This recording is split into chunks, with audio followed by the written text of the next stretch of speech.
نحمده ونصلي على رسوله الكريم.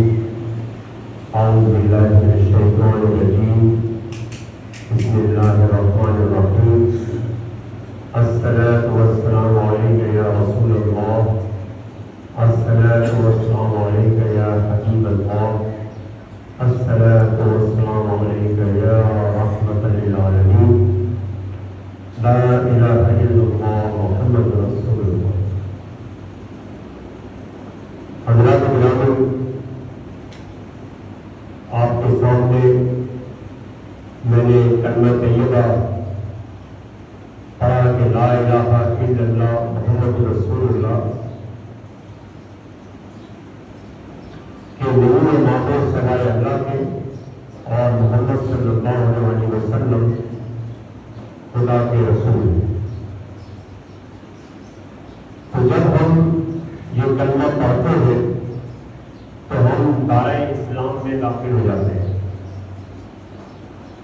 اور اس کے پڑھنے کے بعد ہم ایک سچے مسلمان بننے کی کوشش کرتے ہیں. لیکن یہ پہلی سیڑھی ہے کہ جب ہم نے تسلیم کیا کہ سوائے اللہ کے کوئی معبود نہیں ہے اور محمد رسول اللہ صلی اللہ علیہ وسلم خدا کے رسول ہے، تو ہم دائرۂ اسلام میں داخل ہو گئے. اس کے بعد جو چیز آگے چلتی ہے وہ ہمیں مختلف چیزوں پہ یقین کرنا ہوتا ہے. جیسے کہ ایمان مفصل پہ آپ نے پڑھا ہوگا کہ آمنت باللہ و ملائکتہ و کتبہ و رسولہ والیوم الآخر. یعنی آپ نے اللہ پہ یقین کرنا ہے، اللہ کی کتابوں پہ یقین کرنا ہے، اور رسولوں پہ، نبیوں پہ آپ نے یقین کرنا ہے، ان پہ ایمان لانا ہے، اور جو یوم الآخر ہے یعنی جو آخرت کا دن ہے اس پہ آپ نے یقین کرنا ہے. اور پھر آپ نے جو یقین کرنا ہے دوبارہ اٹھنے کے بعد آپ اٹھائے جائیں گے. یعنی جب ایک مرتبہ آپ کا انتقال ہو گیا تو اس کے بعد آپ کو دوبارہ اٹھایا جائے گا، دوبارہ آپ اٹھیں گے اور پھر حشر کا میدان سجے گا. یہ ان چیزوں پہ آپ نے یقین کرنا ہے.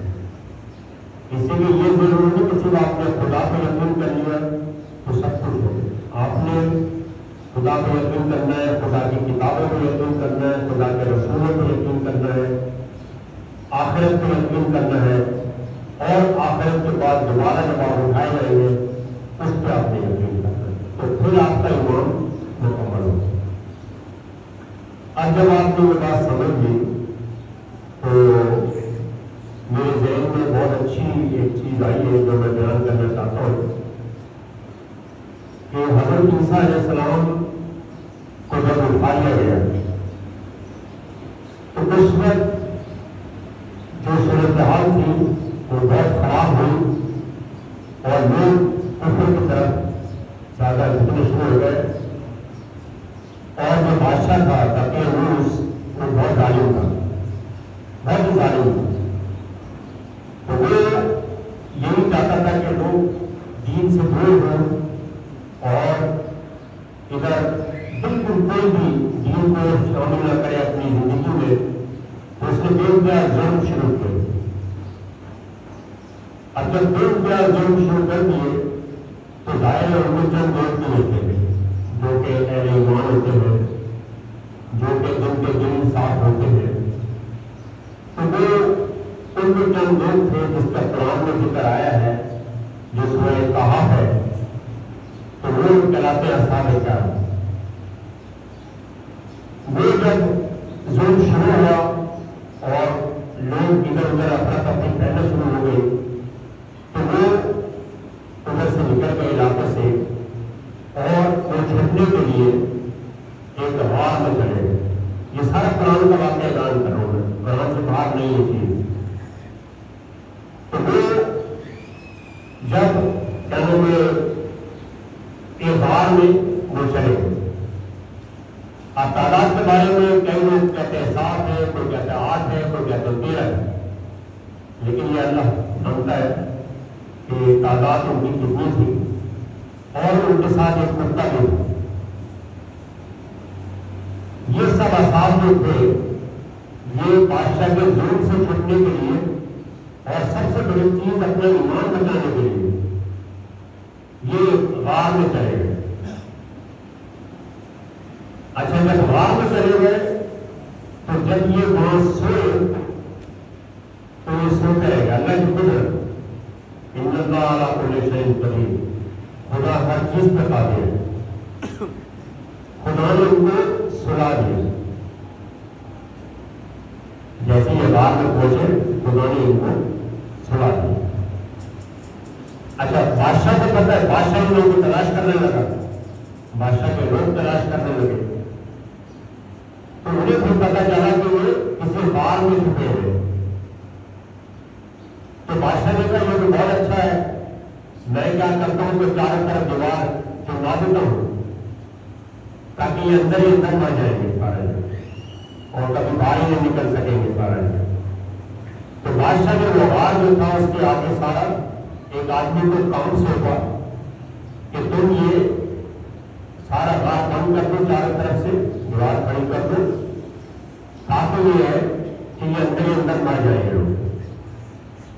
اچھا وہ شخص جو تھا وہ ایمان والا بندہ تھا.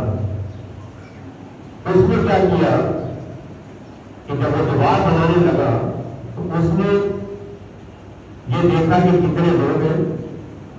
اس نے یہ سب تمام چیز لکھ کے اور ایک صندوق میں محفوظ کر دی اور ایک اس نے رکھ لیا شاہد بننے کے لیے تاکہ ادھر کی ایک محفوظ ہو جائے تھی.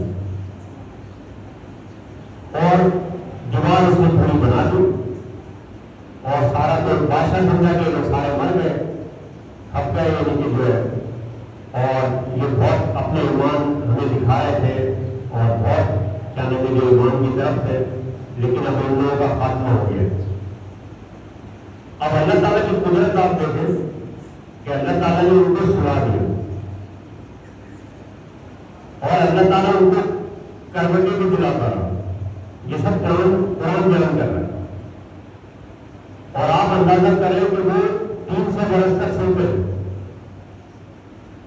قرآن بتا رہا ہے کہ 300 برس تک اللہ تعالیٰ نے سلا دیا، خدا کی قدرت. اور اللہ تعالیٰ ان کو کروٹیں بھی دلواتا رہا.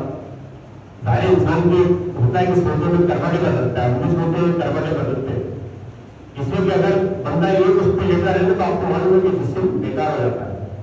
اس لیے اللہ تعالیٰ نے ان کو 300 سال زندہ رکھنا تھا تو اللہ تعالیٰ نے ان کو کروٹیں بھی دلاتے ہیں 300. اب 300 برس بہت بڑا عرصہ ہوتا ہے. اب وہ سوتے ہیں. اب آپ کو معلوم ہے کہ حکومتیں بدلتی ہیں، حالات بدلتے ہیں. اس کا جو جاری تھا لوگ بڑے کم آگے تھے تو آہستہ آہستہ حکومت بدلنا شروع ہوئی. جب حکومت بدلنا شروع ہوئی تو پھر ایک بہت بہترین بادشاہ تھا، پیتروس اس کا نام تھا، وہ حکمران بن گیا. اب اس زمانے میں یہ تھا کہ بہت کفر اور شرک چیزیں شروع ہو گئی تھی اور لوگ یہ یقین نہیں کرتے تھے کہ مرنے کے بعد بھی کوئی زندہ ہوگا. جیسے ہم لوگ ایمانی مفصل پڑھتے ہیں کہ بھائی ہم نے مرنے کے بعد بھی زندہ ہونا ہے، حشر کا میدان لگنا ہے. اس زمانے میں کفر اور شرک اتنا پھیلا اور اتنی چیزیں ہوئی کہ لوگوں نے یہ کہا کہ یہ کوئی چیز نہیں، بس مر گیا تو مر گیا. تو پیتروس جو تھا وہ بہت ایمان والا بادشاہ تھا. اس نے اللہ تعالیٰ سے دعا کی کہ اللہ تعالیٰ کوئی ایسا معجزہ دکھا دے کہ لوگوں کو اس بات کا یقین آ جائے کہ مرنے کے بعد بھی لوگ زندہ ہوتے ہیں. اللہ تعالیٰ ظاہر قادر ہے ہر چیز پہ اور اللہ تعالیٰ نے دکھانے کی چیز تو اللہ تعالیٰ نے اس کی دعا قبول کی. اب ہوا یہ کہ ایک چرواہا تھا، اس کے پاس بکریاں تھیں. تو اس نے دیکھا کہ یہ دیوار بنی ہوئی ہے، یہ ساری چیز ہوئی ہے، تو میں دیوار کھولوں تو میری بکریاں جو ہے وہ آرام سے ادھر رہ سکتی ہیں. تو اس نے جیسی ہی دیوار کھولی تو تو اندر دیکھا تو لوگ سو رہے تھے، وہ لوگ 300 برس سے سو رہے تھے۔ اب جب یہ آواز آئی دیوار توڑنے کی تو وہ جاگ گئے۔ سبحان اللہ، اللہ تعالیٰ نے ان کو جگا دیا۔ اب جب وہ جاگے تو وہ سمجھے کہ یہ کوئی فوج آ رہی ہے ہمیں پکڑنے کے لیے، جو لکیر اس کی ہے وہ ہمیں پکڑنے فوج آ گئی ہے یا کچھ ہو گیا ہے۔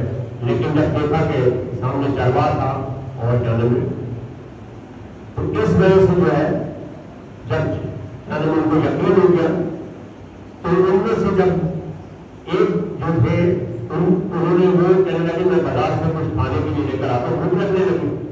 آپ کو معلوم ہے جب آپ اٹھتے ہیں تو آپ کو بھوک لگتی ہے۔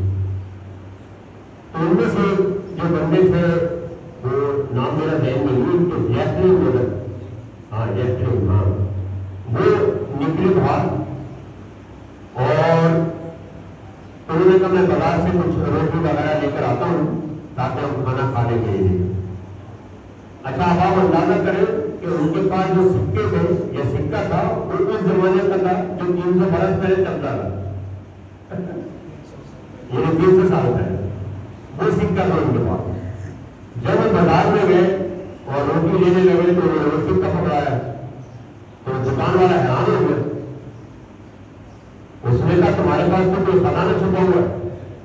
اس نے کہا نہیں بھائی میں تو کیا نام ہے خریدنے آیا ہوں، ابھی تو میں سو رہا تھا اور میں اٹھوں۔ یعنی آپ یہ دیکھیں ان کو یہ پتہ ہی نہیں کہ ہم 300 برس سوتے رہے، خدا کی قدرت، انہیں یہ پتہ ہی نہیں کہ ہم سوتے رہے 300 برس تک۔ تو وہ کہنے لگے کہ بھائی یہ سکہ جو ہے نا یہ تو دقیانوس کے زمانے کا ہے اور اس کو تو اب سال گزر گئے، اس کو ختم ہوئے گئے اور کیا نام ہے اب تو نئے بادشاہ ہیں جو پیتروس ہے۔ اب یہ بات ہے کہ پھر وہ سب لوگ ان کو دربار میں لے گئے کہ بھائی یہ جو بندہ ہے ان کے پاس یا تو خزانہ ہے یا کیا چیز ہے جس کی وجہ سے یہ پرانا سکہ ملا ہے، کیونکہ پرانی چیزیں نایاب ہوتی ہیں سارا دن۔ تو وہ جب تو بادشاہ کے پاس گئے تو بادشاہ کو سارا معاملہ بیان کیا، ساری ہر چیز جو ہے، تو پھر سارے لوگ جمع ہو کے باہر کی طرف گئے۔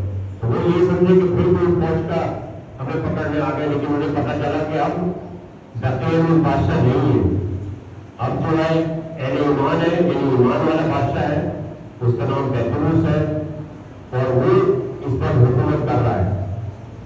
تو وہ انہوں نے جب سارا یہ منظر دیکھا تو انہوں نے مان لیا کہ مرنے کے بعد بھی کوئی زندہ ہوتے، یعنی 300 برس تک وہ سوتے رہے اور 300 برس کے بعد خدا نے انہیں جاگ عطا کی، وہ جاگ گئے سارے لوگ۔ اچھا اور مزے کی بات دیکھیں کہ جو کتا ان کے ساتھ تھا یہ بھی جنت میں جائے گا، جس نے ان کے ساتھ بیٹھ کے وہاں 300 برس گزارے۔ تو قرآن میں یہ آتا ہے کہ وہ کتا بھی جو ہے وہ جنت میں جائے گا۔ یہ خدا کی حکمت دیکھتے ہو کہ وہ جانور جو تھا وہ ان کی خدمت میں رہا تو وہ بھی جنت میں جائے گا۔ یہ پورا واقعہ سورہ کہف میں موجود ہے کہ کیسے وہ 300 برس تک سوتے رہے، پھر ان کو جاگ ہوئی اور پھر اس کے بعد کہنے میں جو ہے مقصد سارا یہ جو کہ بادشاہ نے جو دعا کی وہ یہ کی تھی کہ اللہ تعالیٰ ان کو یقین آ جائے کہ مرنے کے بعد تو ہم نے زندہ ہونا، اور وہ اللہ تعالیٰ ان چیز ان کو دکھائی کہ دیکھو 300 برس تک میں نے سلا دیا اور 300 برس کے بعد میں نے ان کو جگا دیا۔ اس کے بعد سے پھر ایمان پھیلنا شروع ہو گیا، لوگوں کو یقین ہو گیا کہ واقعی ہم نے مرنا بھی ہے اور مرنے کے بعد ہم نے زندہ بھی ہونا۔ اچھا ہم تو آج کل ظاہر ہے اتنا زمانہ گزر چکا ہے، ہم ایمان مفصل پڑھتے اور جس میں ہم یہ کہتے ہیں کہ ہم نے آخرت پہ یقین کرنا ہے اور آخرت کے بعد دوبارہ زندہ ہونا ہے۔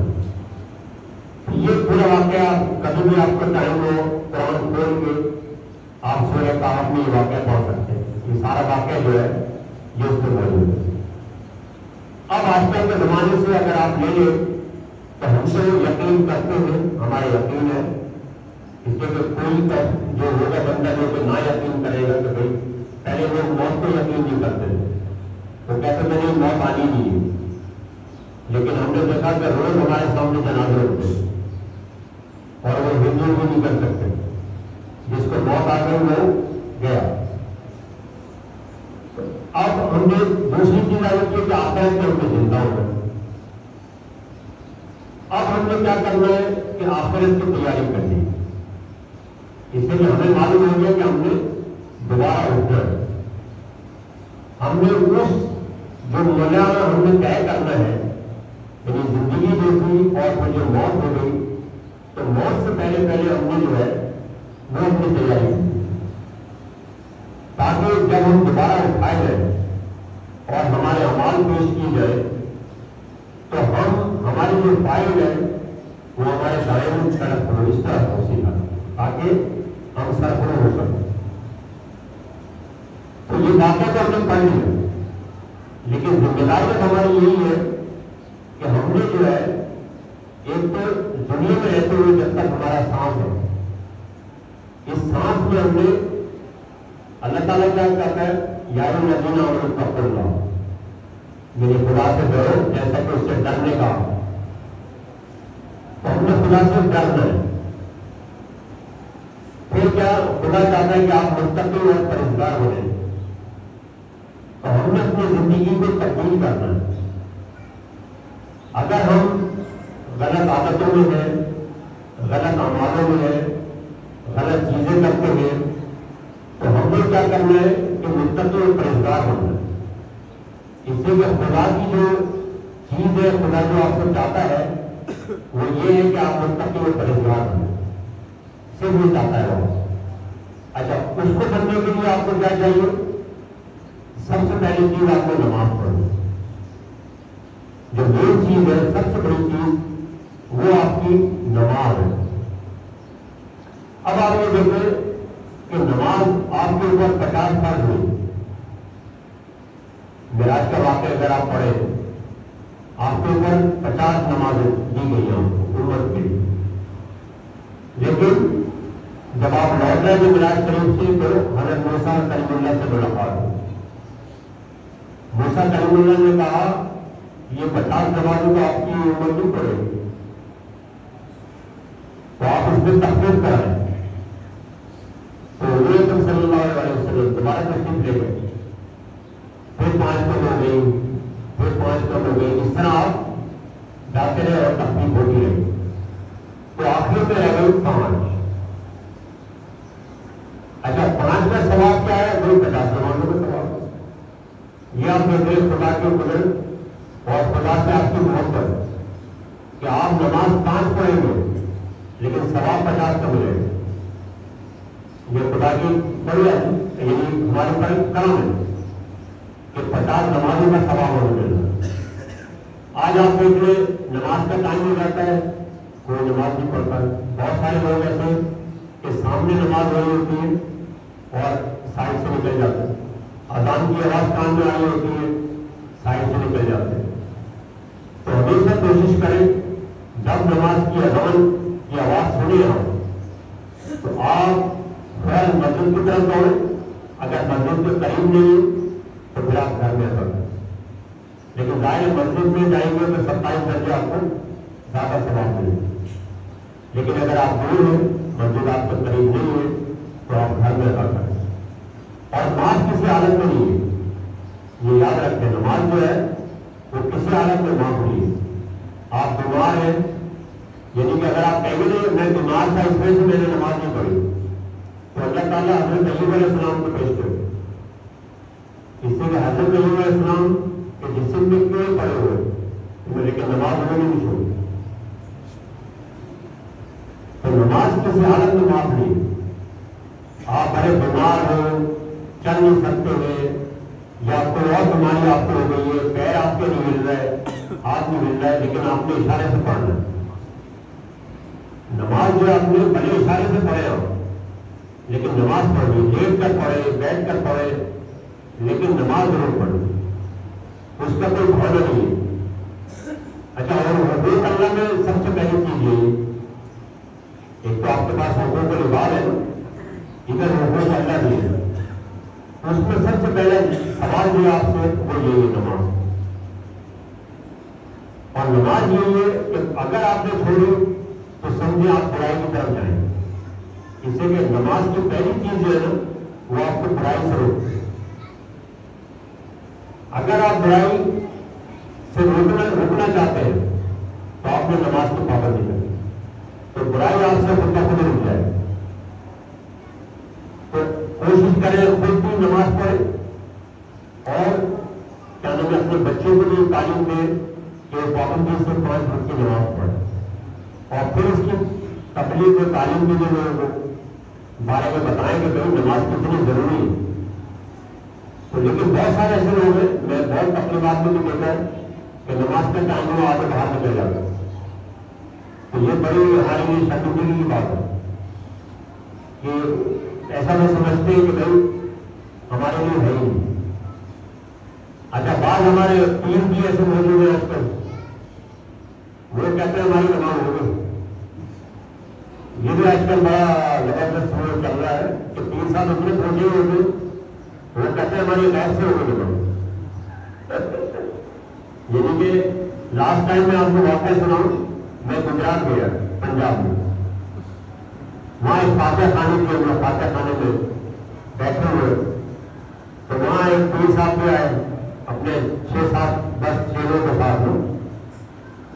تو اتنے میں ہو گئے نماز کا ٹائم, تو میں نماز کے لیے کھڑا ہو گیا. اور وہ جو 3 صاحب ہوئے تھے باقی تو سارے لوگ کھڑے ہو گئے, اور وہ جو 3 صاحب تھے ان کے جو 10 چیلے تھے وہ بیٹھے. اچھا میں تھوڑا روکا, میں نے کہا ظاہر یہ یا تو مجھے وضو کرنا ہے یا کیا نام ہے انتظار کرنا ہے کسی چیز کا یا کیا چیز ہے. وہ بیٹھے وہ اٹھے نہیں. تو وہ جو ہے جب تھوڑی دیر گزر گئی میں نے پھر پیچھے مڑ کے دیکھا, تو میں نے کہا آپ لوگ نماز نہیں پڑھ رہے, نماز کھڑی ہو رہی ہے. تو وہ جو پیر صاحب بیٹھے ہوئے تھے انہوں نے لگایا نعرہ. اچھا میں ان کو شکل پہ جو آج کل جو پیر بنے بیٹھے ہیں انہوں نے 2 نعرہ لگایا. میں نے کہا میں نے کہا یہ تو بڑے پہنچے ہوئے پیر ہیں. کہنے ہماری نماز ہو گئی, ہماری نماز ہو گئی. میں نے کہا ماشاء اللہ. میں نے کہا آپ کی نماز ہوگی. میں پھر جو ان کے مرید بیٹھے ہوئے تھے نا 10 آدمی, میں نے ان کی طرف دیکھ کر کہا, میں نے کہا نماز پڑھنے کے لیے کھڑے ہو جاؤ, یہ تمہیں 2 دفعہ بچائے گا یہ چیز. میں نے کہا نماز کسی حالت میں معاف نہیں, اور یہ جس غیب کی بات کرے اس کو کوئی غیب نہیں ملے. میں نے کہا انبیاء کرام نے حضرت امام حسین علیہ السلام کو آپ دیکھ رہے کہ شہید ہونے والے انہوں نے ٹائم مانگا سجدے کے لیے, حالانکہ وہ تو جنت کے سردار ہے. ان کے لیے اس چیز کی کیا کمی ہے؟ نماز اور سب ان کے آگے کیا چیزیں ہوئی. لیکن انہوں نے ہمیں تکلیف بتائی کہ دیکھو نماز کسی حالت میں معاف نہیں. انہوں نے ٹائم مانگا, حالانکہ انہیں معلوم تھا کہ میری گردن کٹنے والی ہے. انہوں نے نماز کے لیے سیکھنے کے لیے ٹائم مانگا. اور یہ کوئی سے پیر صاحب آ گئے تو وہ کریں گے یہ ہوگی نماز. تو یہ آج کل اصل میں لوگوں کو جو سادہ لوگ ہیں ان کو بیوقوف بناتے ہوئے جو پیر بنے بیٹھے ہوئے کہ وہ نعرے وارے لگا کے اور کیا نام ہے ہولیا بنا کے اور وہ بس کہتے ہیں کہ بھائی ہم جو سارا ہماری ہولیا کی نماز ساری ہے. تو ایسے لوگوں سے بچیں اور ہمیشہ یہ کوشش کریں کہ بھائی اپنا نماز پہ قائم کریں. نماز پہ اپنے قائم رہنا, اور نماز پہ ہمیشہ جو ہے نا سب کو تکلیف کرنی ہے. اور یہ دیکھیں کہ جو اس طرح کا پیر یہ بات کرتا ہے کہ ہماری نماز ہو گئی, ہمارے لیے سب معاف ہے, اس سے بالکل کنارے کشی اختیار کر دیں. اس سے کہ وہ آپ کو لے جائے گا تو اپنی طرف ہے.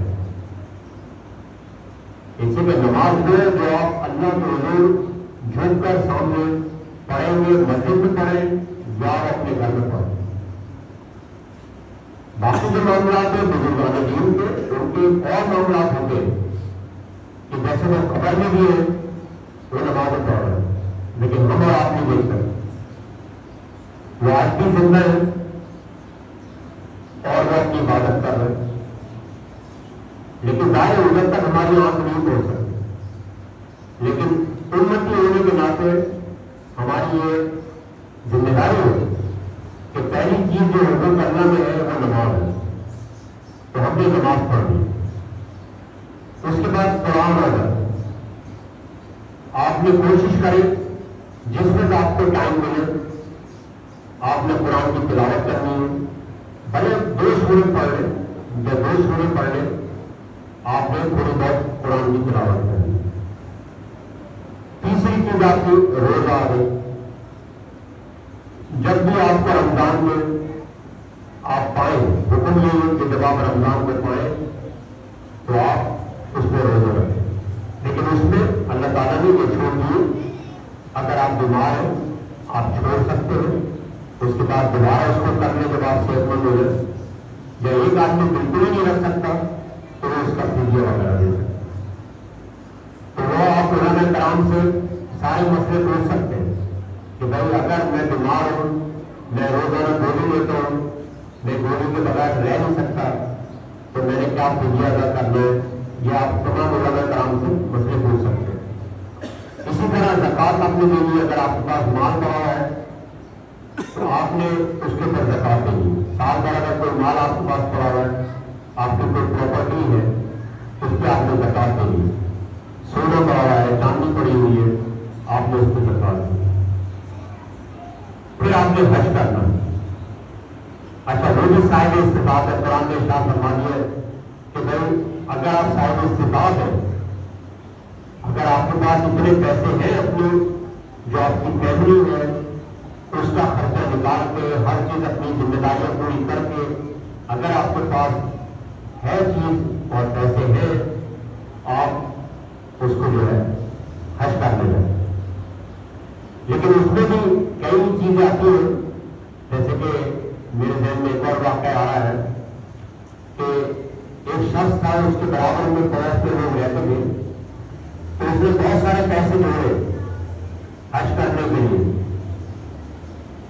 تو جب حج کے لیے اس نے پیسے جوڑے تو ایک دن اس کو پڑوس میں سے آواز آئی کہ بھائی آپس میں بات کریں تو ہم نے کئی دنوں سے کھانا نہیں کھایا ہے اور آج جو ہے ہم نے مردار کا گوشت کھایا ہے۔ تو اس شخص نے جب یہ سنا تو اس نے تمام پیسے جو حج کے لیے جمع کیے تھے وہ اس نے ان کو اپنے پڑوسی کو دے دیے۔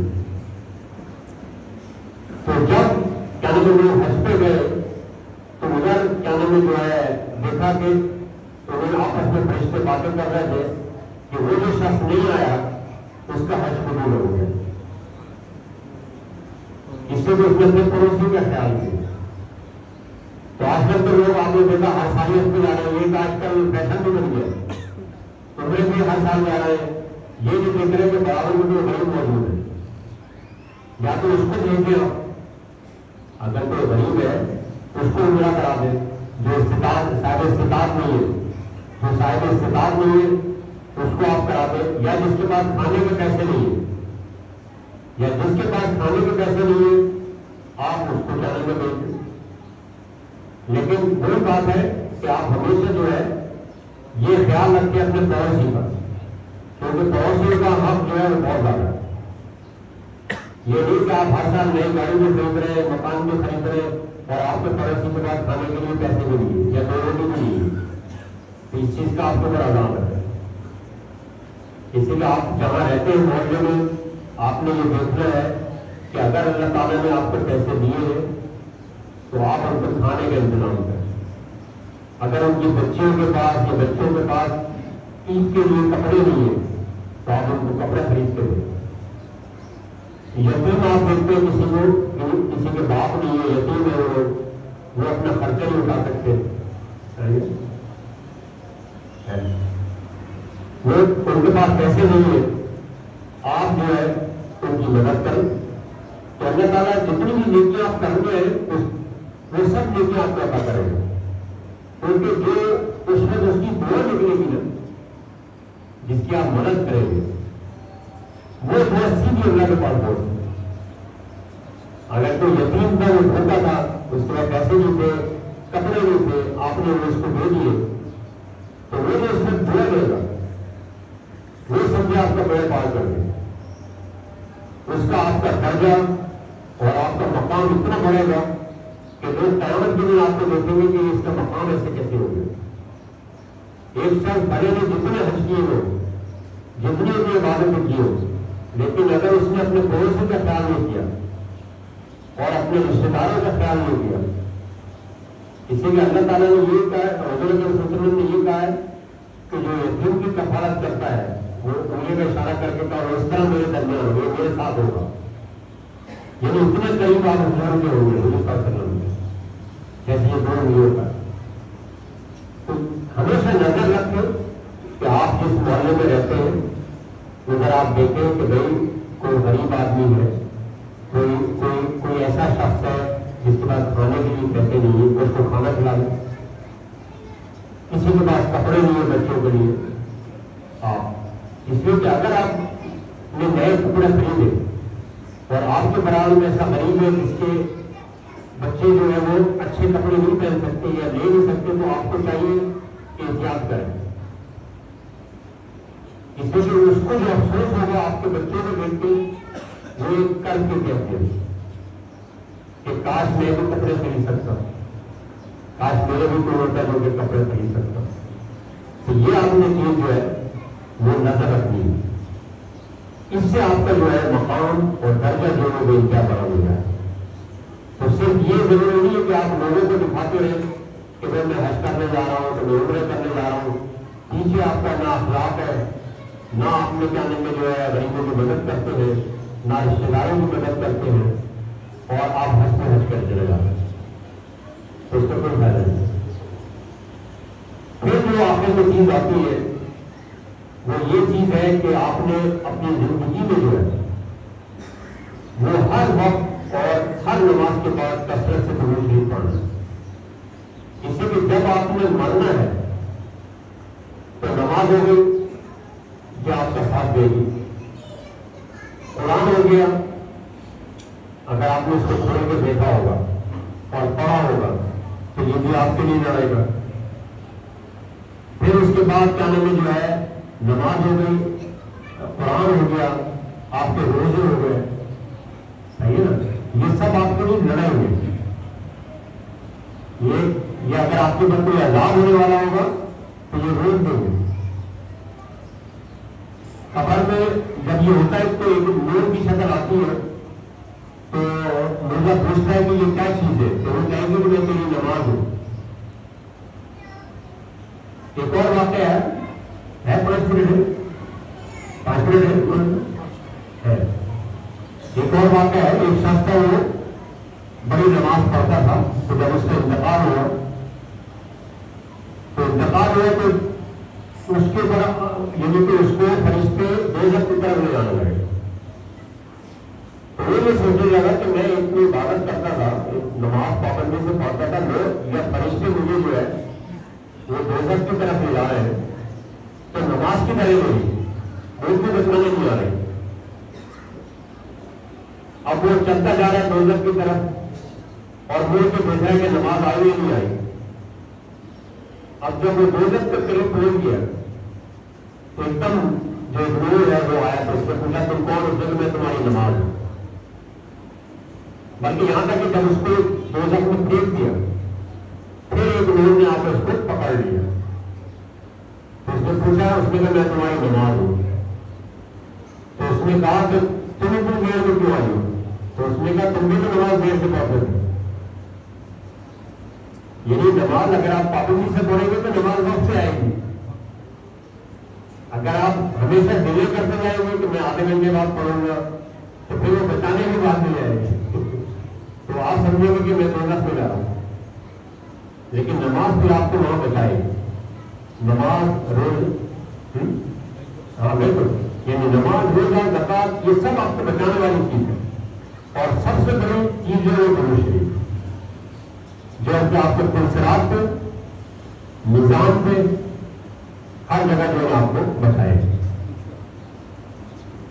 اس لیے کہ جب ایک شخص کو لے جایا جا رہا ہوگا دوزخ کی طرف تو حضرت آدم علیہ السلام عرش کے نیچے ہوئے وہ چلائیں گے احمد احمد، یعنی حضور اکرم صلی اللہ علیہ وسلم کو پکاریں گے. تو کہیں گے دیکھو تمہاری امتی کو دوزخ کی طرف لے جایا جا رہا ہے. تو آپ صلی اللہ علیہ وسلم تشریف لائیں گے اور فرشتوں کو کہیں گے کہ اس کو چھوڑ دو، تو فرشتے پہلے یہ کہیں گے کہ بھائی آج اللہ تعالیٰ کا عذاب ہے، آج کوئی بھی نہیں بتا سکتا. تو نبی اکرم صلی اللہ علیہ وسلم ایک پرچی جو ہے وہ شخص کے ہاتھ میں دے دیں گے.